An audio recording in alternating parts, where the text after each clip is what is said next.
27শে August বকলমে বিজেপির নবান্ন অভিযান নামে যে ছাত্র সমাজের নবান্ন অভিযান ছিল, সেই নবান্ন অভিযানের উদ্দেশ্যে বেশ কিছু বিজেপির পেরোলে চলা ইউটিউবার তারা সরাসরি মমতা ব্যানার্জির মৃত্যু এবং মমতা ব্যানার্জিকে সরাসরি আক্রমণ করার কিছু প্ল্যান করেছিল এবং তাদের ইউটিউবের ভিডিও এবং তাদের ইউটিউবের ভিডিওর যে ক্যাপশান, সেই ক্যাপশানগুলো দেখলে আপনারা বুঝতে পারবেন ন্যূনতম রাজ্যের মুখ্যমন্ত্রী মমতা ব্যানার্জিকে তারা এই মমতা ওই মমতা এবং মমতা একটুর জন্য বেঁচে গেল, অর্থাৎ এই যে শব্দ বন্ধগুলো, এই শব্দগুলো বন্ধগুলো দেখলে আপনারা অবশ্যই বুঝতে পারবেন এই সমস্ত ইউটিউবাররা এরা মূলত বিজেপির পেরোলে চলে। বিজেপির থেকে তারা কিছু আর্থিক সহযোগিতা বা আর্থিক সাহায্য নিয়ে রাজ্যের নির্বাচিত জনপ্রতিনিধি এবং সর্বোচ্চ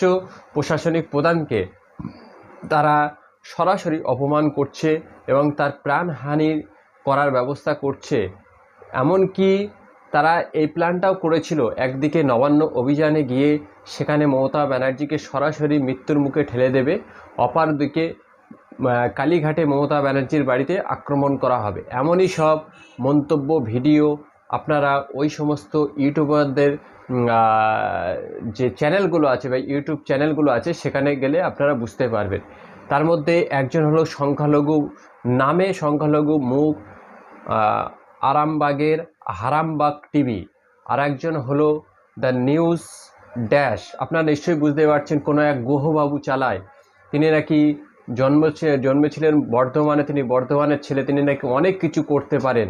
অতএব এই সমস্ত ইউটিউবারদের এরা মমতা ব্যানার্জিকে ডাইরেক্ট প্রাণে মারার এবং মমতা ব্যানার্জির প্রাণ সংশয়ের মুখে দাঁড় করাতে চাইছিল। তাদের ইউটিউবের ভিডিওর ক্যাপশনগুলো আপনারা দেখতে পাচ্ছেন, তাদের এই ছিল মূল বক্তব্য। তিনজন ইউটিউবার আছে যারা মূলত মমতা ব্যানার্জিকে নানাভাবে কদর্য ভাষায় আক্রমণ এবং তাকে প্রাণ সংশয়ের মুখে দাঁড় করানোর প্রি প্ল্যান তারা করে তাদের কিছু ভিউয়ার্স যারা তাদের ভিডিওগুলো নিয়মিত দেখে, এমন কিছু পেরোলে চলা ইউটিউবার এবং তাদের ভক্তরা মিলে মমতা ব্যানার্জিকে প্রাণ সংশয়ের মুখে দাঁড় করিয়েছিল। আপনি যদি তৃণমূল কংগ্রেসের ভক্ত হন বা আপনি বিরোধী কোনো রাজনৈতিক দল করেন, আপনি যদি মনে প্রাণে বাংলা এবং বাঙালিকে ভালোবাসেন, তাহলে অবশ্যই আপনাকে জবাব দিতে হবে। আপনি শাসকের পক্ষে থাকেন বা শাসকের বিপক্ষে থাকেন, অন্তত পক্ষে আপনি একটি পক্ষে এক জায়গায় বাংলা এবং বাঙালি প্রেমী। বাংলা এবং বাঙালি প্রেমী হলে কখনোই আপনি রাজনীতির জায়গায় রাখবেন, কখনোই নির্বাচিত একজন জনপ্রতিনিধিকে বা নির্বাচিত একজন সরকারকে ফেলে দিতে না পারার জন্য বা ভোটে জিততে না পারার জন্য ব্যক্তি হিংসা এবং ব্যক্তিকেন্দ্রিক হিংসার ফলে তাকে প্রাণ সংশয়ের মাঝখানে দাঁড় করাবেন এবং বাংলা এবং বাঙালি মেনে নেবে, এটা কখনোই হতে পারে না। আমি অন্তত এতটুকু অনুরোধ করব, আপনাদের যে সমস্ত ব্যক্তিরা আমার এই ভিডিও দেখছেন, আপনারা যদি বাংলা এবং বাঙালিকে ভালোবাসেন তাহলে অবশ্যই আপনারা একটু অনুধাবন করবেন বাংলা ভাগের কথা কারা বলছে। বাংলা ভাগের কথা বলছে বিজেপির নির্বাচিত এমএলএ এবং এমপিরা। কে একজন মুখপাত্র তিনি বলে দেবে যে বাংলার ভাগের পক্ষে আমরা নয়, তার কথা কিন্তু কোনো ভ্যালিড নেই। যিনি নির্বাচিত জনপ্রতিনিধি আইনসভায় গিয়ে তিনি বাংলা ভাগের পক্ষে প্রকাশ্যে সরাসরি সমর্থন করছেন বা তার পক্ষে সওয়াল করছেন, বাংলা ভাগের পক্ষে সওয়াল করছেন আইনসভায় গিয়ে, তার কথাটাই কিন্তু সেখানে রেকর্ড হচ্ছে, আইনসভায় রেকর্ড হচ্ছে, তার কথা নিয়ে আলোচনা হচ্ছে। কিন্তু বিজেপি দলের কোনো একজন মুখপাত্র, তিনি জনপ্রতিনিধিও না, তিনি কি বললেন সেটা আইনসভায় গৃহীতও হবে না। অতএব বিজেপি দুটি প্ল্যান করে বাংলাকে ভাগ করতে চাইছে। একটি হলো মুখপাত্ররা বলছে বাংলা ভাগের বিপক্ষে আমরা, কিন্তু বিজেপির যারা জনপ্রতিনিধি, যারা নির্বাচিত জনপ্রতিনিধি এবং আইনসভায় যায়, তারা কিন্তু সরাসরি বলছে আমরা বাংলা ভাগের পক্ষে।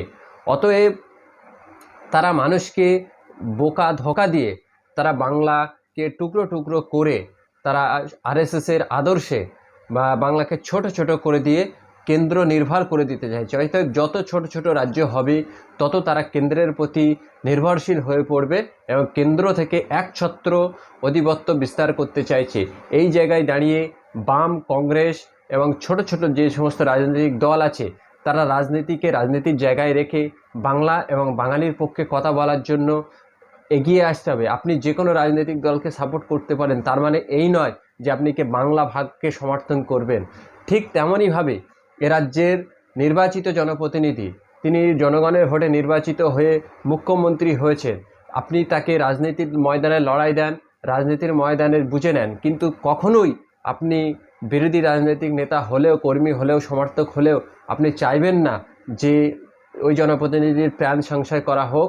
অতএব যারা এই জনপ্রতিনিধিকে প্রাণ সংশয়ের মাঝখানে ঠেলে দিতে চাইছে, আপনাকে অবশ্যই তার বিরুদ্ধে প্রতিবাদ করতে হবে এবং এই সমস্ত ইউটিউবার এদের বিরুদ্ধেও ব্যবস্থা নিতে হবে। আপনি আমি যদি এগিয়ে না আসি তাহলে দিন দিন এই ধরনের হিংসাত্মক বক্তব্য এবং তাদের যে হিংসা ভাব মনোভাব, তারা আরএসএসের থেকে টাকা নিচ্ছে, বিজেপির থেকে টাকা নিচ্ছে, নিয়ে তারা কলকাতায় ফ্ল্যাট নিয়ে থাকছে আর ক্রমাগত বাঙালি এবং বাংলাকে অপমান করে চলেছে। এদের বিরুদ্ধে গর্জে উঠতে হবে প্রতিবাদের ভাষা দিয়ে। অবশ্যই আপনি আপনার প্রতিবাদের ভাষা রাখবেন এবং আপনার মতামত কমেন্ট বক্সে জানাবেন। বাংলা এবং বাঙালিকে ভালোবাসুন। কখনোই হিন্দি সাম্রাজ্যের কাছে মাথা নত করবেন না। হিন্দি কখনোই ভারতের রাষ্ট্রভাষা নয়, ভারতের নির্দিষ্ট কোনো ভাষা নেই। আমরা গর্ববোধ করি আমরা বাংলা ভাষায় কথা বলি। যারা গোবলায় অঞ্চলে থাকে তারা হিন্দিতে কথা বলে তারা গর্ববোধ করে, যারা তেলেগুতে কথা বলে তারা তাদের মাতৃভাষার প্রতি গর্ববোধ করে। এটাই হলো ভারতবর্ষের বৈচিত্র্য। যারা এই সমস্ত ভাষার উপরে হিন্দিকে জোর করে চাপিয়ে দিতে চাইছে, তাদের কাছে এই সমস্ত ইউটিউবাররা, মূর্খ ইউটিউবাররা শুধুমাত্র টাকার বিনিময়ে যারা বাঙালিকে ক্রমাগত অপমান করে চলেছে, বাংলা ভাষাকে অপমান করেছে, বাংলার একজন বাঙালি জনপ্রতিনিধিকে অপমান করেছে, এদের বিরুদ্ধে অবশ্যই আমাকে গর্জে উঠতে হবে।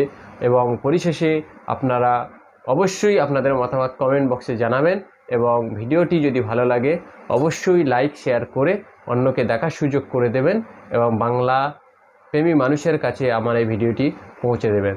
ভালো থাকবেন, সুস্থ থাকবেন।